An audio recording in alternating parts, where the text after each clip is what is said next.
Tell me, are you the kind of person who is always flexing on your friends, telling them how many words you know in English, but just when you are about to speak, you feel like words just suddenly vanish and just disappear without a trace from your mind? Do you feel relatable to what I'm talking about? Well, if you are, then let me tell you that you are not alone. Many English learners, even natives, in fact, occasionally encounter this problem. Therefore, in today's video, I'm going to give you a couple of tips and strategies to help you not necessarily get rid once and for all of this problem, but at least get over it. So, without further ado, bring a pen, a paper, give this like or give this video a like, and let's jump straight in. Before I give you these strategies, we need to know the reason as to why this happens. Well, when you are in the process of learning a language and acquiring new vocabulary, new words actually divide into two parts. Words that you use every day in your daily conversations, those stay in what is called the active part of your brain, while the rest, meaning the words that you previously learned but do not necessarily use or no longer use, those go into the passive part of your brain. Therefore, when you try to summon those words that are in the passive part of your brain, this process can be a little bit challenging and also time consuming, which is why I brought you these 5 strategies that can make that process a little bit easier for you. 1.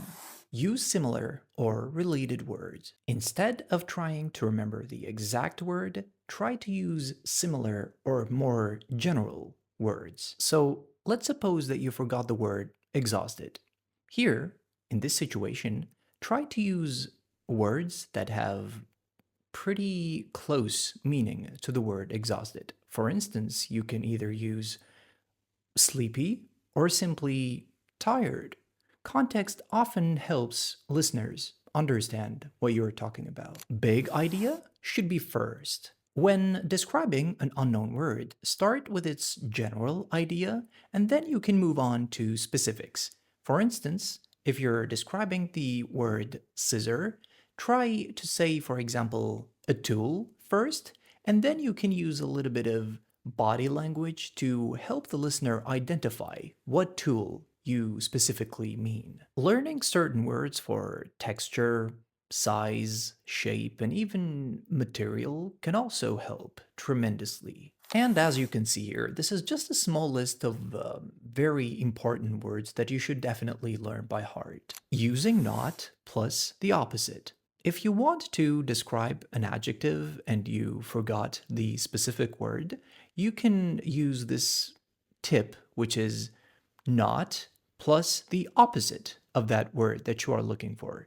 For instance, if you can't remember the word ugly, you can say not plus nice, for example, or not beautiful. This tip is particularly useful when it comes to describing adjectives.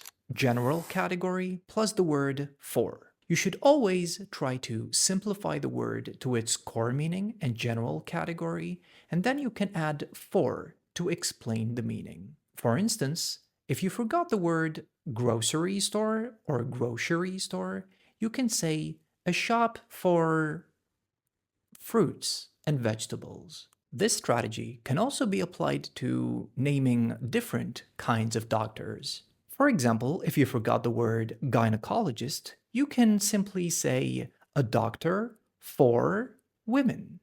Simple as that. And last, but certainly not least, using body language. Don't be afraid to use gestures, facial expressions, and body language in general to convey the idea to the listener. This provides helpful extra information and improves communication in general. And remember, forgetting words is completely normal and doesn't at all indicate any lack in your English ability. And the reason It even happens to native speakers, so you don't need to worry about anything. You should always have a positive mindset, and you should always prioritize clear communication over perfect vocabulary.